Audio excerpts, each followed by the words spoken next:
History as it happens, September 19th, 2023. Collapse of trust. An unsurprising poll, the majority of Americans have lost faith and trust in U.S. institutions. Religion, government, the media. Public schools, the medical system, organized religion. The Gallup poll showing the number of Americans who express confidence in that happens, people are looking for someone to come in and fill that void. I have joined the political arena so that the powerful can no longer beat up on people who cannot defend themselves. From the government to the news media, from public health agencies to their churches, Americans have little confidence their institutions will serve them well. And how can you blame them? The republic's fabric's been torn by massive institutional failures. That breeds a destructive cynicism exploited by politicians and demagogues. Public trust is in a death spiral. Where did it begin and how might it end?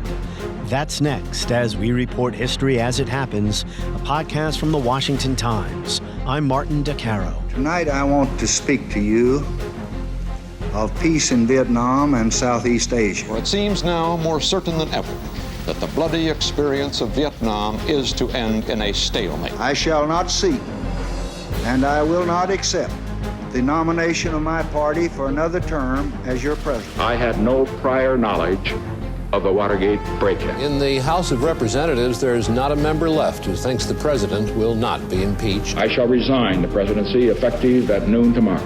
The read we get on the people of Iraq is there's no question but what they want to get rid of Saddam Hussein, and they will welcome as liberators the United States. Lehman Brothers is going bankrupt. The housing market collapse created one financial crisis after another. Companies that have sustained this community for years are shedding jobs at an alarming speed.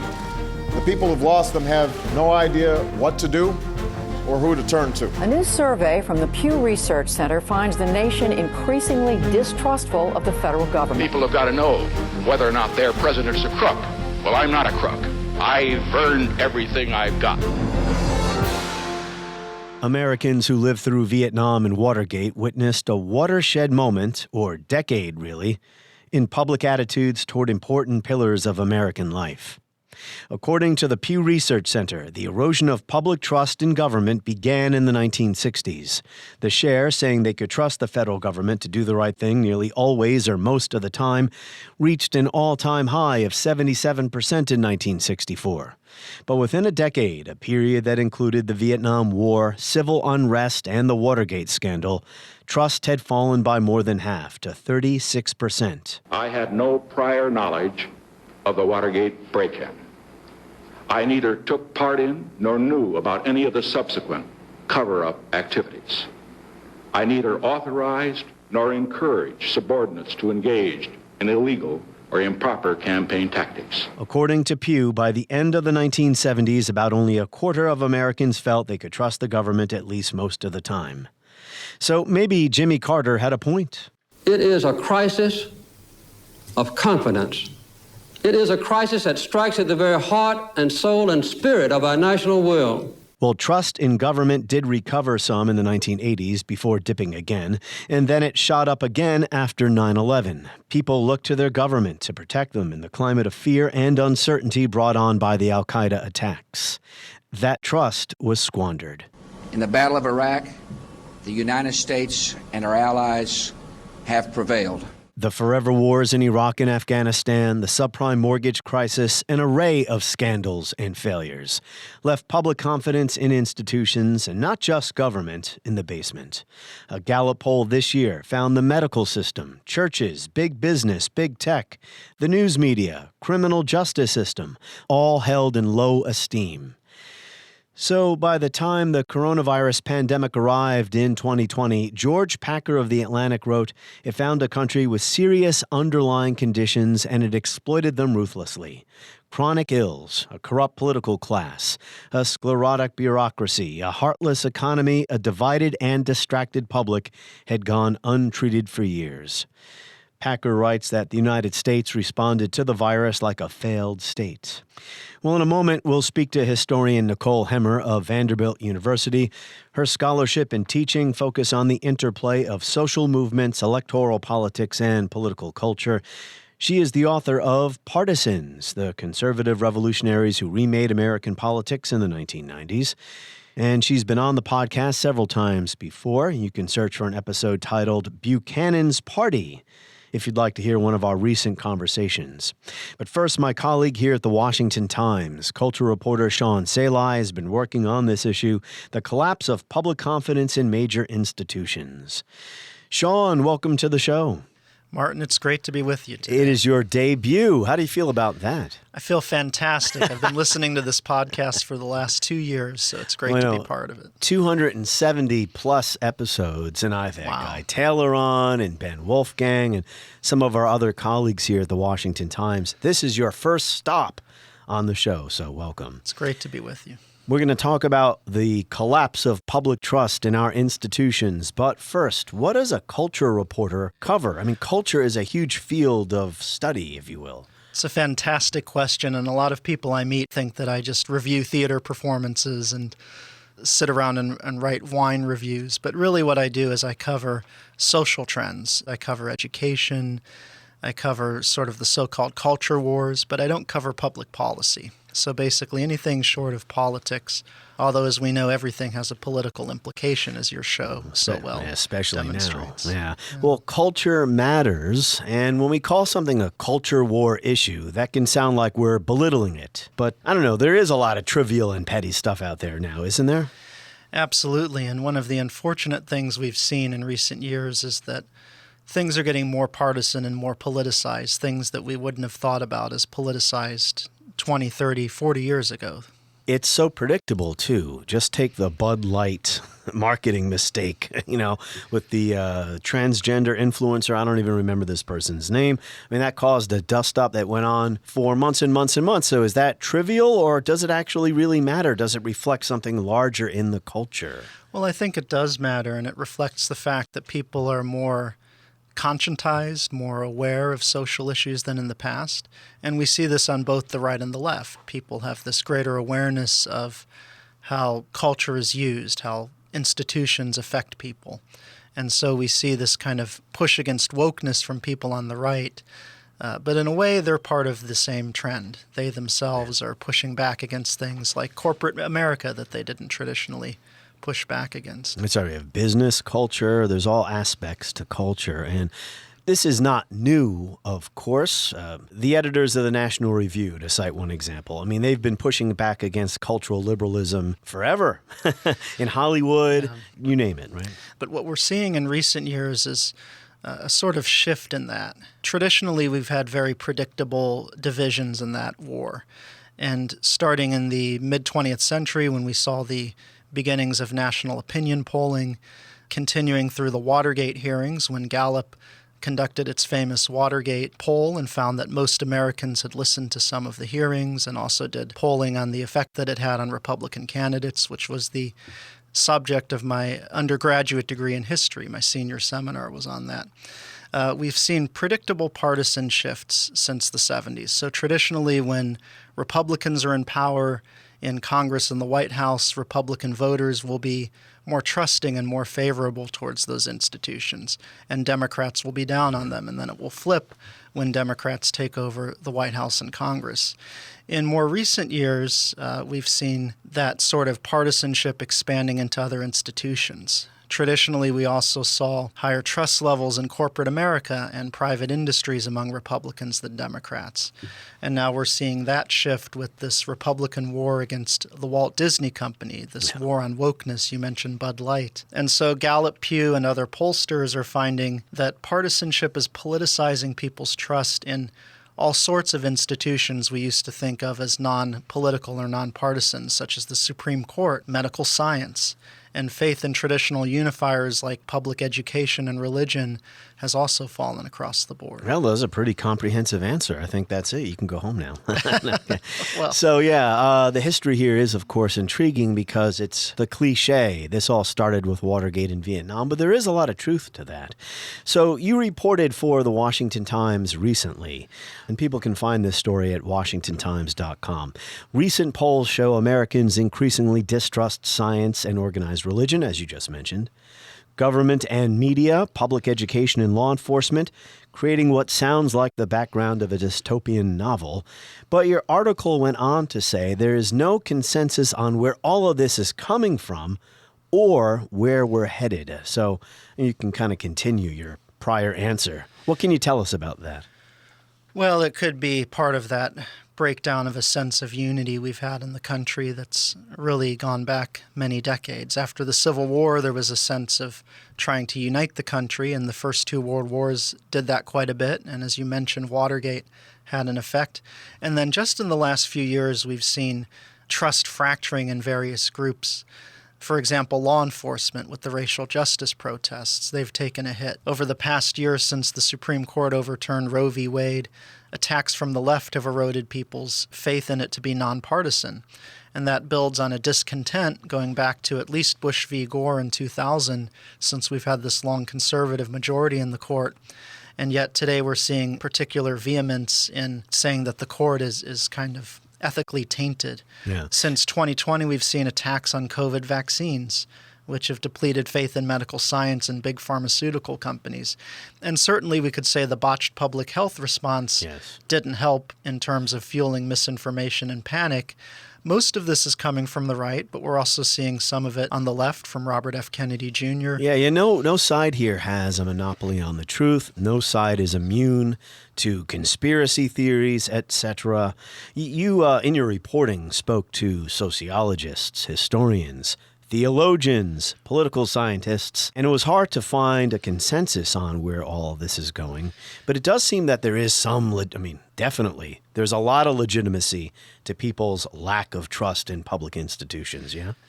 That does seem to be true across the board. And so when you talk to the experts, they'll say they're very hesitant to draw any sort of catastrophic conclusions from this.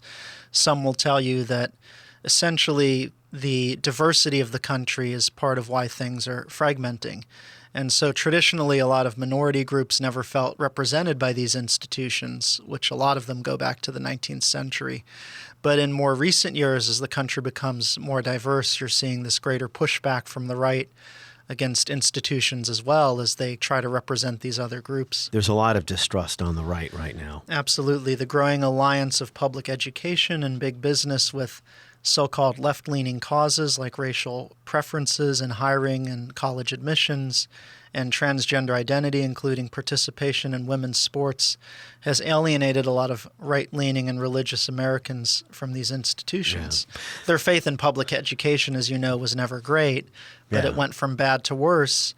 And their faith in corporations was pretty good traditionally, but now it's gone to a very low faith as part of this overarching backlash against all things woke. And the nature of American conservatism is to distrust the government. I mean, I'm a journalist, you're a journalist. You know, journalists, the news media, they've always kind of ranked low. Congress has had a terrible rating historically because, you know, that's a bipartisan hate job right there, right? My question here, Sean, is what surprised me is that even churches, religious institutions have seen a drop in trust. Absolutely. In 2021, Gallup found U.S. church membership fell below the majority to 47% for the first time in polling history. Churches have been bleeding members for years, and a lot of it has come amid sexual and financial leadership scandals. So you think of Ted Haggard, the evangelical pastor, who was having secret same-sex affairs. He was a big leader during the Bush administration. You think about the Catholic priest sexual abuse scandal, which has also involved lay leaders and also adults, and a growing tendency for pastors to politicize issues like abortion and sexuality. And churches traditionally were places you could go and not hear about politics, and now it seems there's pressure for every church to be either flying a pride flag and standing for trans rights or taking a position on abortion, for and against, and it just seems to all be adding up to even many people on the right who are practicing their faith less. Which institutions or groupings actually enjoy trust? I actually have I have a Gallup poll in front of me here, so I know the answer, but what have you found? Well, what have you found? There was a poll, and you'll have to look it up for me, that I reported about in the past year, and it found that military veterans, in terms of individual leaders, they enjoy the most public trust, except for when they're involved in politics. Once military leaders run for office and hold office, they tend to lose that. So here is the Gallup poll. They asked people, do you have a great deal or quite a lot of confidence in each institution? So those two categories are put together. Right. Small business, 65% of Americans as of this summer had a great deal or quite a lot of confidence, which sounds like the same thing to me, in small business.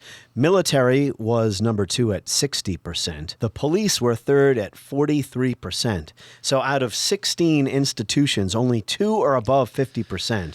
The medical system down to 34%, churches down to 32%. At the very, very, very bottom is not TV news, which is 14% at the very bottom, as I mentioned before. Congress, 8%.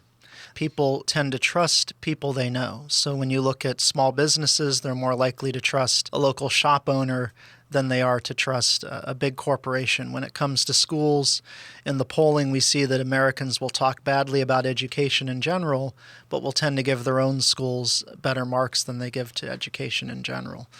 So that's something as well that we've been seeing, is this sort of phenomenon of thinking things are very bad, but tending to be very localized in what you trust, including churches. You might trust your own church above the bishop or the denomination. My last question to you, Sean, is what role does misinformation or disinformation play here? Of course, that requires us to define those terms. You remember how Donald Trump turned the definition of fake news on its head, where he would start calling legitimate news organizations fake when that word had a different definition. But then, of course, traditional or mainstream news outlets did make a lot of mistakes during his. So not to digress about that, but the term misinformation falls into this category as well. My misinformation is somebody else's truth. When we look at the media, that's where things get a little delicate for us. And for institutions like the Washington Times that still try to look at things objectively and report both sides, we've had some hard times recently. Most Americans tend to see this rise of advocacy journalism, in which journalists themselves are partisan or take a side, and they tend to paint the entire establishment with that brush. And when we see things like the New York Times and other organizations that have to retract stories because they've maybe gone a little bit too far in a willingness to tar Donald Trump, we see additional problems. But well, they actually didn't retract some stories that contributed to Pulitzer Prizes. So, that's absolutely right. Yeah. And so we see this growing mistrust of people on the ground who feel that they're being lied to, who feel that these institutions are deceiving them. The Republican Party has lost the trust of much of its own conservative base. And we've seen in the recent rise of Oliver Anthony's song, Richmond, North of Richmond, which is fairly profane, but we've seen in that tendency that as part of the MAGA Trump phenomenon, a lot of MAGA people don't trust even Trump anymore. There's kind of an anarchist, none of the above sentiment that seems to be gripping a lot of people here. Well, about that song, I don't get too opinionated, as you know, because you listen to the podcast. I think that song stinks, and I think its politics stink as well. One last point. I said that would be my final question, but I didn't really phrase my question as the way I wanted to. We, meaning mainstream news reporters, are also competing, though, against agents of real misinformation. Right. There is a lot of garbage out there, as you know, in social media and online. So we're trying to report the truth about whatever it is, the pandemic, whatever it is. But you can go online and watch some YouTube dude who's got a gigantic audience saying, you know what, don't take medicine, drink liquefied yogurt to cure your cancer or whatever it is. Right. It's become a tremendous challenge for us in the media to continue to try to parse information, to resist the temptation of social media to jump on a story just because it's appealing. And we all make mistakes. I've made mistakes myself in this.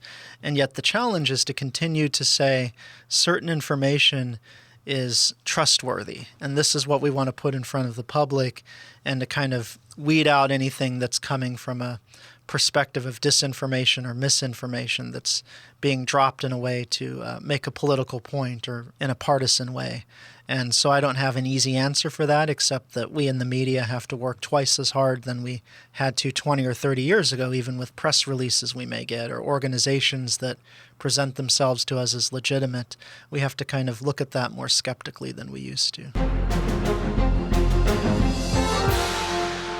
Niki Hemmer of Vanderbilt University, welcome back to the podcast.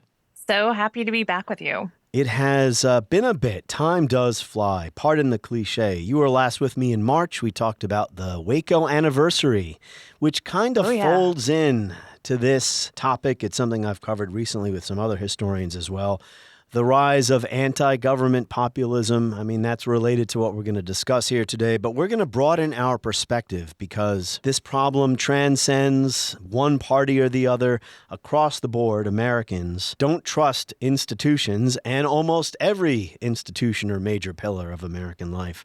We'll get to the origins in a moment, but what do you think are the consequences for a society where there's so much distrust? Oh, they're dramatic. I mean, when people don't have any sort of trust in institutions, first of all, they disaffiliate from those institutions. They don't go to public schools or universities or churches. They try not to interact with government. They don't trust, communications from government or banks or other organizations. They turn on the news media and they're suspicious about the programs that they're watching. And while I am certainly pro-skepticism, I do think that if you are entering every encounter with institutions as though they're out to get you, it's especially corrosive in a democracy, which is about building majorities, which is about connecting with not just your institutions, but with the people around you.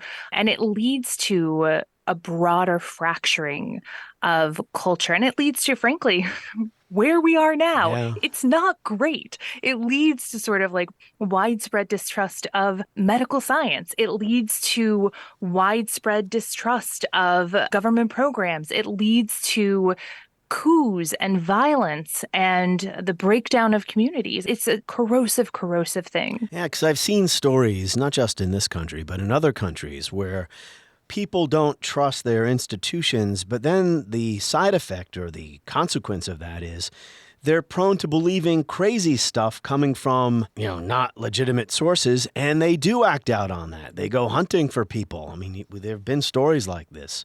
That's right, because it's not that if you lose faith in mainstream institutions that you trust nothing. Almost always, people will put their faith and put their trust in some person or some organization or some sort of outlet, because it's almost impossible to go through the world without somebody providing you some form of information, right? I mean, it's sort of the height of anarchism to have no faith in anything. And so what you see is people who have lost their faith in mainstream institutions attached to other institutions, and sometimes that's fine. And sometimes that leads them in very dark and dangerous directions. You could imagine a world in which if you lost faith in mainstream national and supranational institutions, people return to a world in which they're making very close connections and close ties to communities and the people around them. But that, at least in the United States, is not what we have seen happen. And instead, people put their trust in institutions that lead them astray. Or snake oil salesman or whoever. Absolutely. So, there are a lot of institutions we might talk about here, but government is one of them. And I include the military in that category. I mean, as a journalist, I'm not supposed to just trust what the government tells me. I'm supposed to look for the evidence and fact check them, etc. I told one of my recent guests, I don't believe anything the Pentagon says. That doesn't mean I automatically think everything is a lie. I just know by reading history books that the United States, and when it comes to national security, there have been a lot of lies. Vietnam, the Afghanistan papers reported by the Washington Post.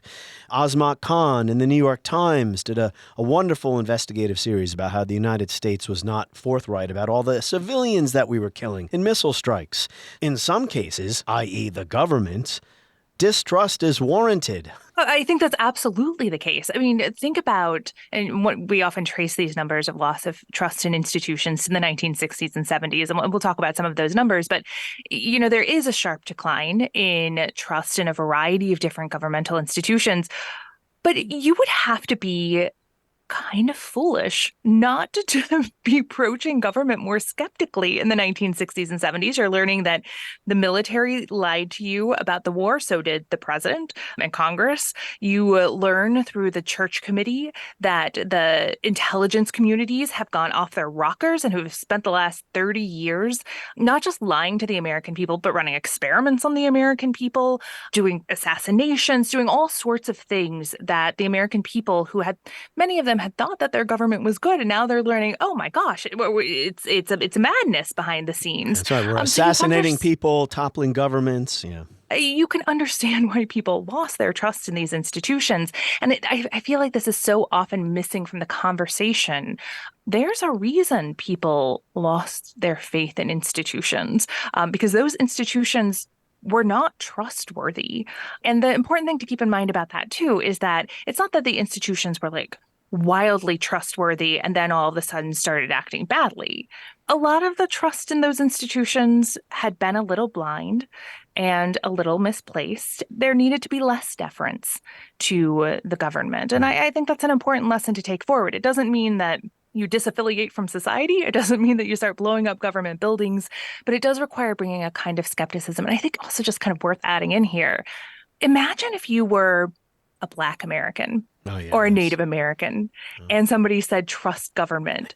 You would have to be nuts to do so, because that government had been the source of dispossession. It had been the source of discrimination. It had been, in some instances, a case of incredible violence. Like, why would you put your faith in an institution that had treated you so poorly? So I think it's very understandable why people began to lose their faith in these institutions, particularly government. And when you mentioned blowing up buildings, Timothy McVeigh was an anti-government fanatic. And his experience in the Iraq War, if I recall, I watched an interview he gave, maybe from prison before he was executed, talking about how the United States government was killing children in Iraq. So in his warped view, that justified his behavior in Oklahoma City. And I think that's actually a really important example, because Timothy McVeigh did not blow up the building in Oklahoma City because of the Iraq War. No. He was somebody who had not only believed in a number of conspiracy theories, but he had been deeply affiliated with patriot groups. He had been deeply affiliated with the white power movement. Like, he had a whole host of ideologies and conspiracy theories that he was bringing in to his violent extremism. But if you're talking to the news media about why you made the decisions that you made, you're probably not going to say, because I think Black people and Jews are running the government and they should be blown up for doing so. You're going to point to something that has an air of legitimacy around it. This is something that Alex Jones does sometimes, right? He picks up a few things that he's like, they lied to us about getting into the second Iraq War. Well, yeah, they did. And so if you seed your anti-government politics with actual true things that the government did that make it less trustworthy, it is a way of gaining some credibility. And it also speaks to why we need to be talking openly and frankly about the ways that the government isn't trustworthy. Because if you're not willing to talk about it, there will always be people out there who are, and they may be doing so to bring you into a more extreme kind of politics. And our listeners can find that prison interview Timothy McVeigh gave to 60 Minutes, actually. It is online. It's on YouTube if you want to listen to him discuss his anti-government extremism.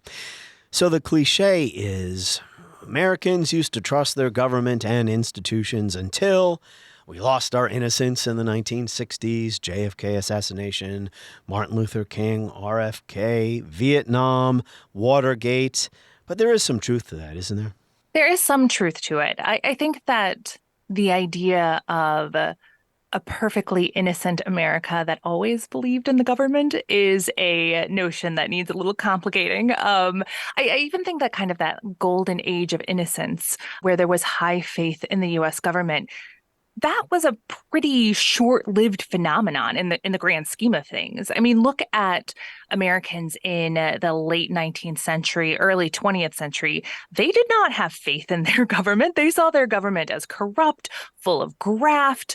They were right. Depending on Yeah. I mean, and this is why you have a good government movement in the late 19th century, because they were like, government is awful and corrupt.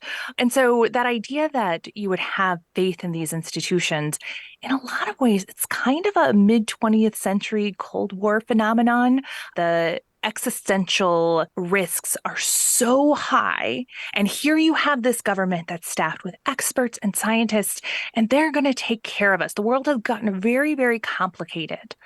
And you need to trust in this system and the system of government, the system of journalism, system of scientists, the system of the military. Again, wasn't an idea that every American bought into. There were certainly people who were skeptical of the government. There were certainly people who were in many ways oppressed by the government. But that idea of innocence and that idea of real sort of innate faith in government, it's important not to naturalize that. Yeah. That really was a function of a particularly historic moment in time. And the other thing I'll say about the 60s, or the golden age before the 60s, is you could have been an American citizen, probably a white American at that point, and look at what the government did to help you during the Great Depression and then the Second World War, and legitimately believe that the government was on your side. It actually helped you out during those years. You had something from the government to show.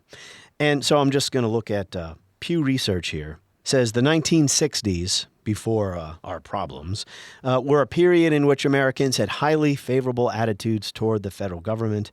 In 1964, 64% said the government was run for the benefit of all people. That means about a third didn't, but 64% is pretty high in my view. I think that's exactly right. Americans began to expect certain things from the government, that the government was going to help them in times of unemployment, of financial crisis, that the government was going to be able to mobilize to keep not just the United States safe, but to keep the world safe from all sorts of existential threats, and that the government was a force of good. And there seemed to be a lot in the 1930s and 40s and even 50s that seemed to reinforce that. The ability to deliver materially for Americans. That, too, was a great exception in the mid-20th century, that the government took on that role.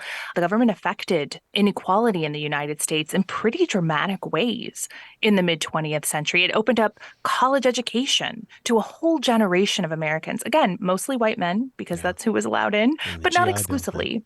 And then in the 1950s and 60s, stood on the side of Black Americans and backed up their fight for civil rights and equal citizenship. And I think that that made a difference. It's why many people came to trust the government, because the government delivered. And so part of the question of why people lost their faith in institutions will also be, why did the government stop delivering materially for the American people? Well, I think one direct reason is Vietnam. I always say, and this does sound like a cliche, the Great Society programs were sacrificed on the altar of Vietnam. And then it became known that the Johnson administration, because of the Pentagon Papers, deliberately misled the American people about the war. Before we get to Vietnam and Watergate, one other question.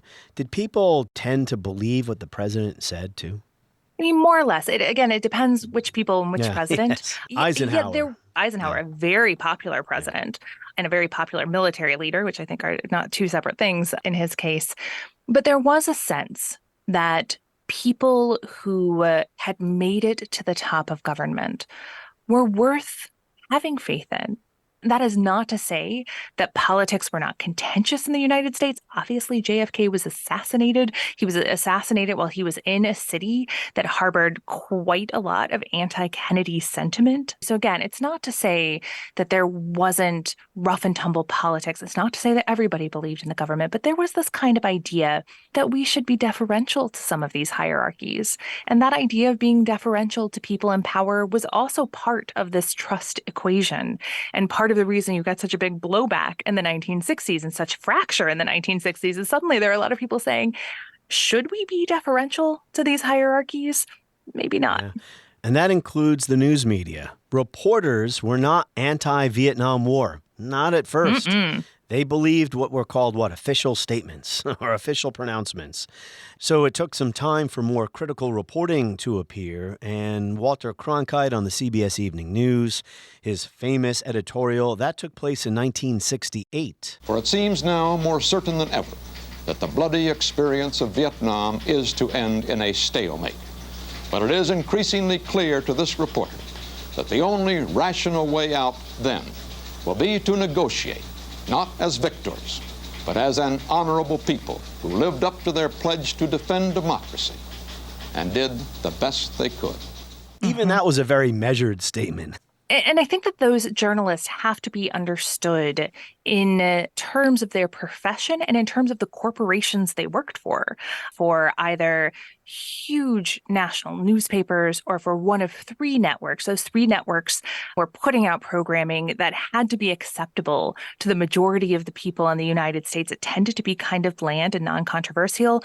And again, it's not to say that there wasn't investigative reporting happening. You have Edward R. Murrow exposing poverty and hunger in the United States in the early 1960s, really important investigations, but not investigations that necessarily challenged people in power and the statements of people in power, because that deference, again, was part of the business model, part of the professional model. And there was also a tendency to protect people in power, to not expose their private lives, to not expose their peccadillos, and even in some cases to not expose their crimes. And that meant that journalists were complicit at times in the wrongdoing of government. Certainly this was the case in Vietnam, at least for a good chunk of the war.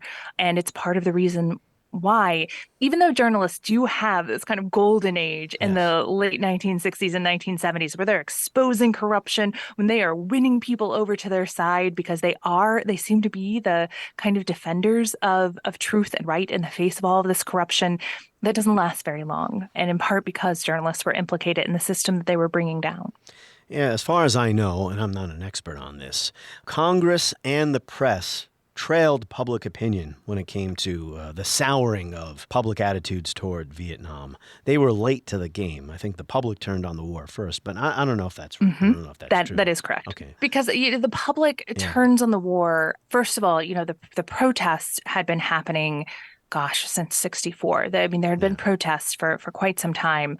After the Tet Offensive in January of 1968, it's very clear to the public that they are being lied to. Shortly after is when Cronkite would make his statement. But by the time Walter Cronkite makes a statement, the American people are like, yeah, we get it. We see that what we have been told isn't true. And I think that kind of willingness to deviate from the official narrative was easier for the American people because they saw it happen. And the Tet Offensive turned out to be a military defeat for the Viet Cong. But the point was something like that was not supposed to be possible because we were told repeatedly by Westmoreland and others that, well, there was light at the end of the tunnel, victory is right around the corner. Stuff that we heard during the 20-year Afghanistan fiasco. Indeed. So Vietnam and Watergate overlap, of course. Once it became clear that Nixon had been lying all along and he had to go and he was gone, his popularity nosedived, right? As I said recently on another show, if he were eligible to run for another term, he couldn't because he had already won 2 terms. But if he were eligible, he would have had no shot at all, right? His popularity was in the toilet. He was a pariah. Compared to today, where Donald Trump is still the most influential Republican in the country. And I'm wondering why that is. I think one big reason is, well, his supporters don't trust anything they hear about him that is critical from news sources that they disapprove of. So this kind of folds into the lack of trust in the news media, which is a different issue today than it was then. Oh, I think the media environment is an enormous part of this. When Watergate is unfolding, you have 3 major national news networks, you have PBS, you have national newspapers, and then faith in those institutions is fairly high at that point. What you also have that you don't have necessarily today is the Republican Party going to Richard Nixon and saying, we've lost our faith in you too.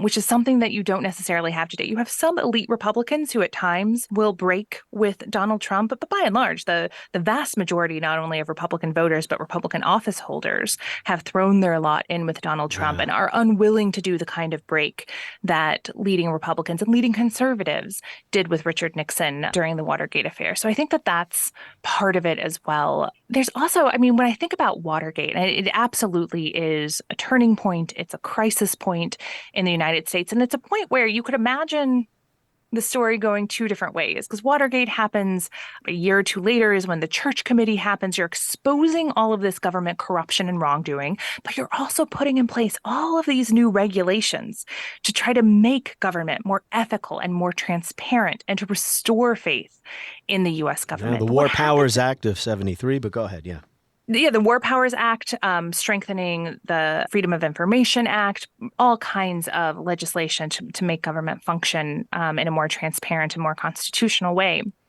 10 years later, the Iran-Contra affair becomes public. And Reagan makes a statement about it. The American people say, we don't believe him. I think maybe 14% of Americans believed Reagan's denials. The original denial, In spite of the wildly speculative and false stories about arms for hostages and alleged ransom payments, we did not trade weapons or anything else for hostages, nor will we. But they still liked Reagan. I mean, his approval rating went down. It did not go anywhere near where Nixon's was, and it went back up.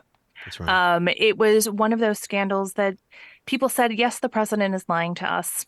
We don't necessarily care. Well, maybe one of the legacies of Watergate is that we simply have come to expect that our leaders are going to lie to us.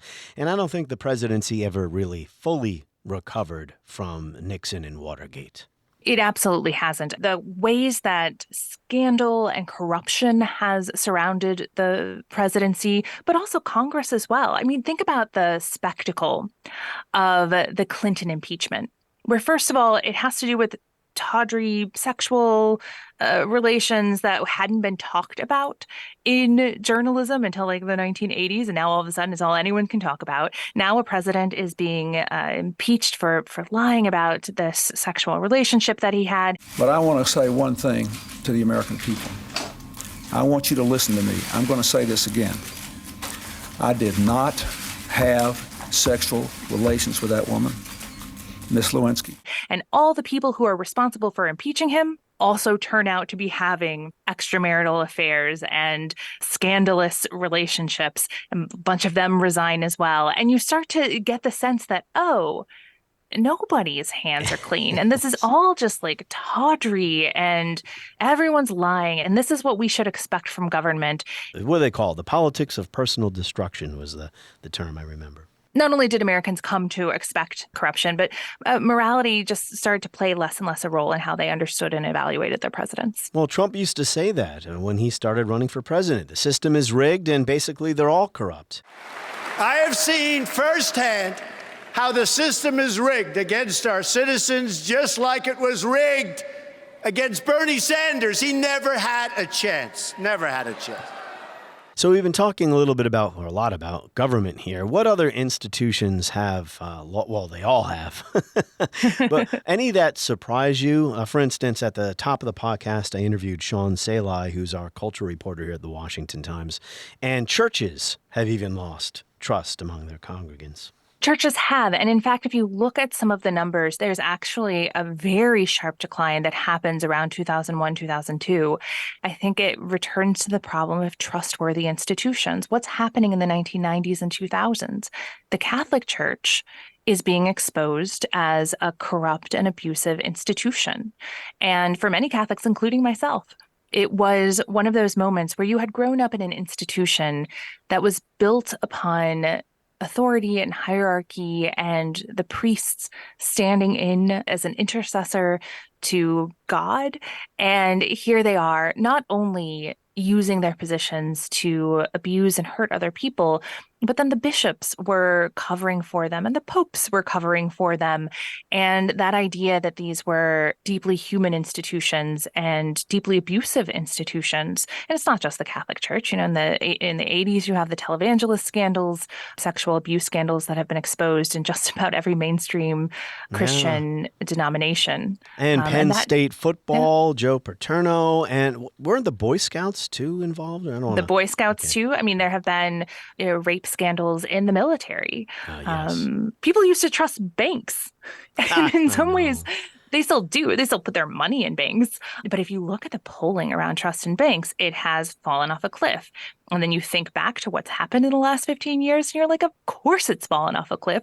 We learned that banks are corrupt institutions, that they manipulate financial instruments. They are responsible for not only a number of bad acts, but for also crashing the global economy. Yeah. So, we don't have faith in them.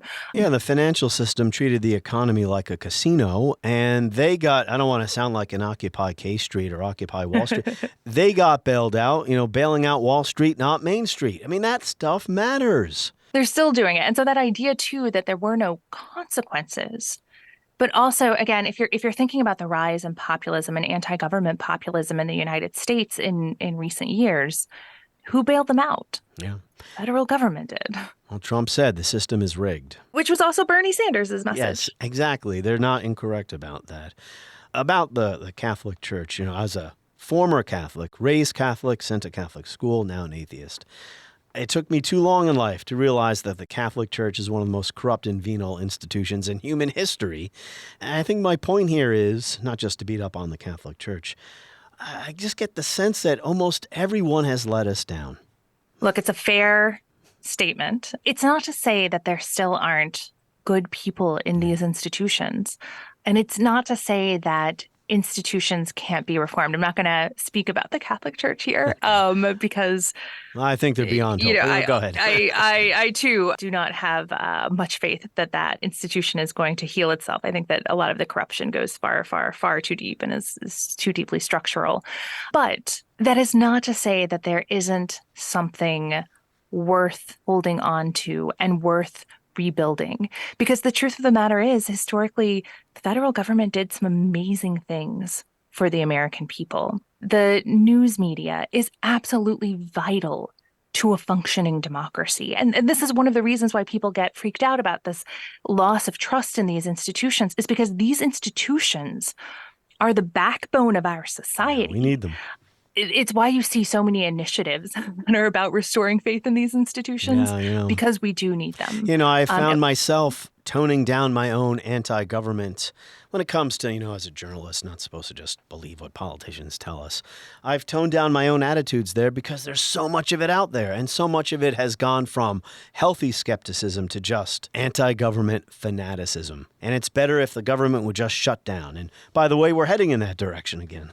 We sure are. And also, there is a politics of exploitation around those issues that is about saying, these people they're pretty shaky in their trust in these institutions. All we need to do is dial that in just a little bit more and we can bring this whole system down.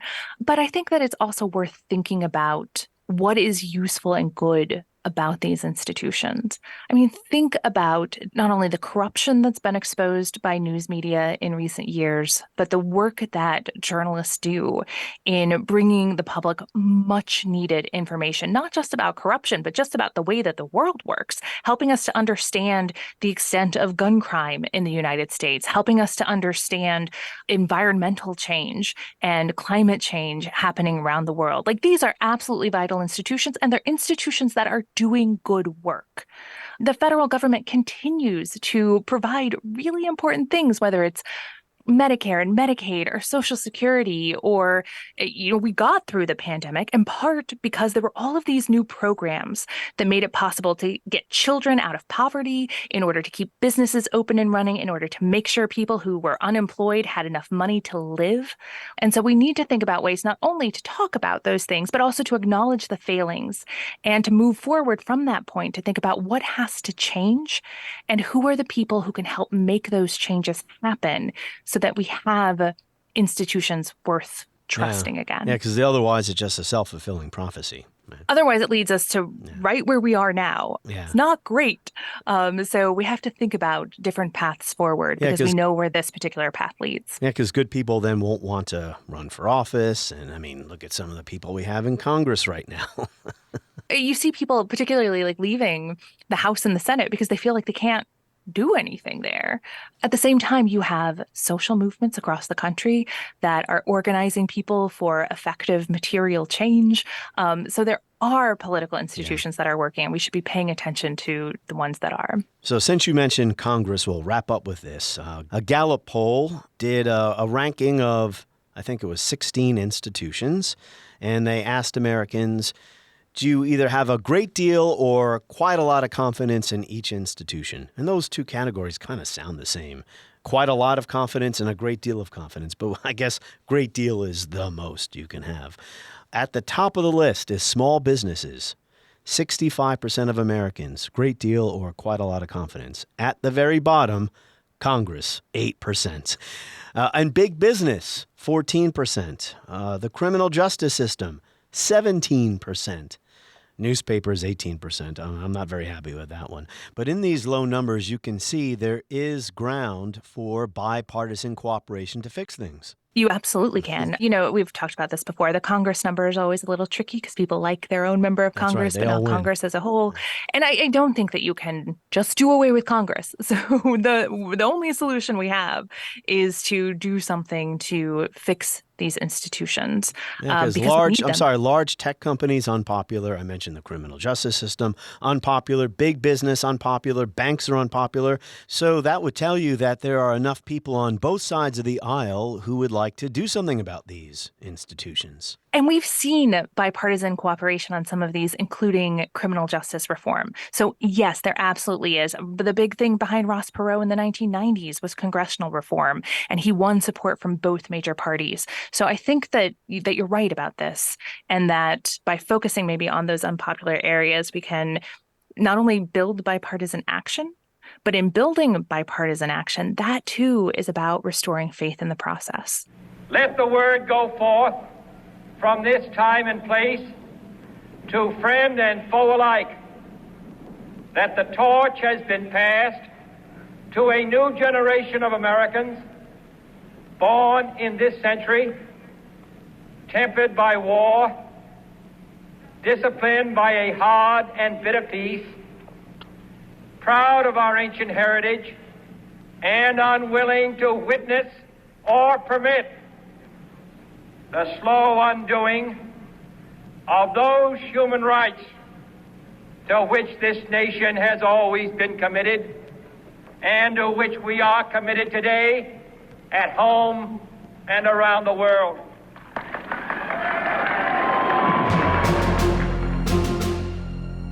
Make sure to sign up for my newsletter at historyasithappens.com. New podcast episodes every Tuesday and Thursday. My newsletter every Friday.